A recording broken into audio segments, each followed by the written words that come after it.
Yuri, boa tarde para você, para todo mundo que nos acompanha aqui na CNN.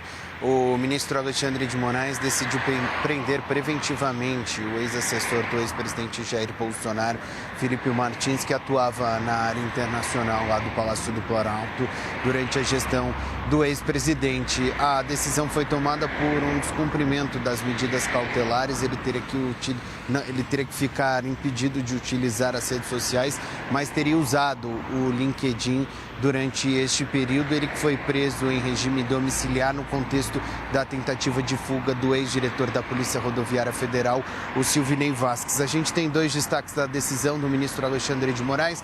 Vou pedir para o pessoal colocar na tela.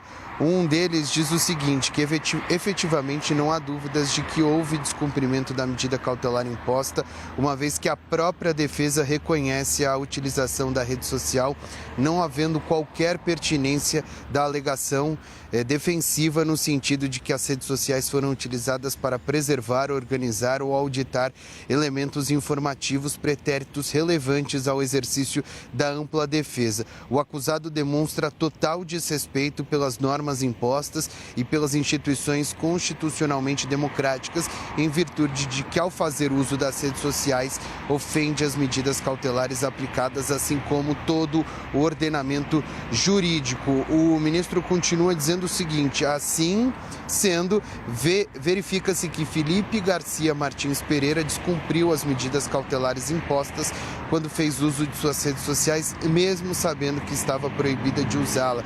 Essas circunstâncias por si só evidenciam o desprezo do réu pelas medidas impostas e pelo próprio sistema jurídico, pois não respeita as normas e não cumpre as decisões judiciais. Diante do exposto, com fundamento no artigo 21 do Regimento Interno deste Supremo Tribunal Federal, decreta a prisão preventiva de Felipe Garcia Martins Pereira, ele que foi preso em Ponta Grossa, no Paraná.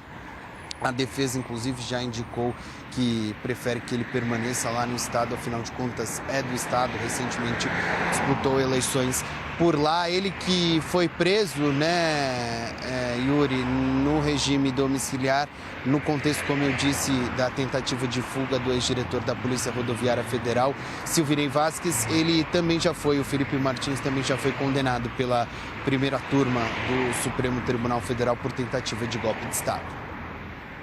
Pedro, deixa eu seguir contigo aqui, porque você também pode nos contar como foi a reação dos parlamentares de oposição a esta ordem de prisão de Felipe Martins.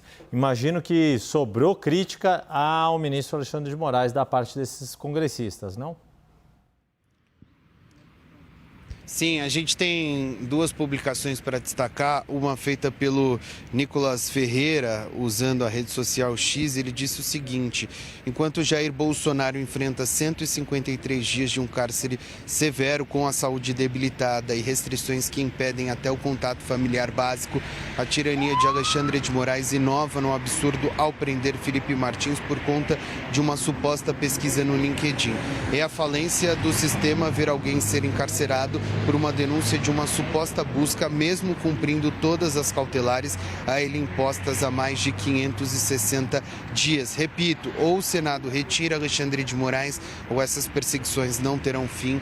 Essa publicação do Nicolas Ferreira. O Carlos Bolsonaro, filho do ex-presidente, também fez uma publicação nas redes sociais criticando a decisão do ministro Alexandre de Moraes. Ele disse o seguinte, abre aspas: após quase 3 anos de prisão domiciliar, mais um cidadão que não cometeu crime algum é condenado e preso de forma ilegal. Felipe Martins tem sua juventude ceifada pela canetada de um juiz. Os acusados, absolutamente todos, afirmaram que Felipe não participou de reunião de minuta golpista, que inclusive jamais foi apresentada nos autos.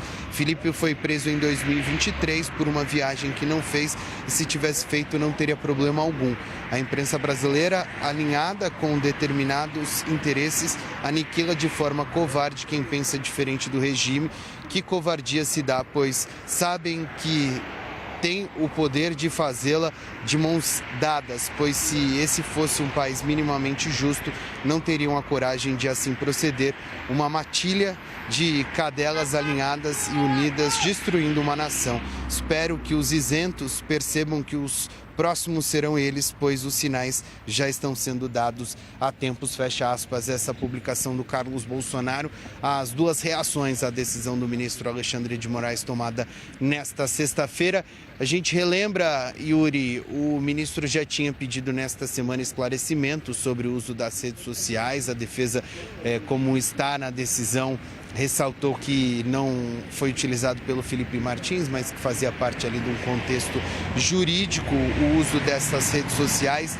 A defesa também, em contato com a CNN, afirmou que o Felipe Martins estava cumprindo as medidas cautelares de maneira exemplar e que nunca havia recebido nenhuma advertência. Eles indicaram que pretendem recorrer da decisão, ele que vai passar por audiência de custódia daqui a pouquinho. A audiência de custódia não necessariamente avalia o conteúdo da decisão do ministro Alexandre de Moraes, mas avalia o contexto da prisão, então muito provavelmente ela deve ser mantida nas próximas horas. A audiência de custódia está marcada para começar às 5 horas da tarde. Volto com você, Yuri.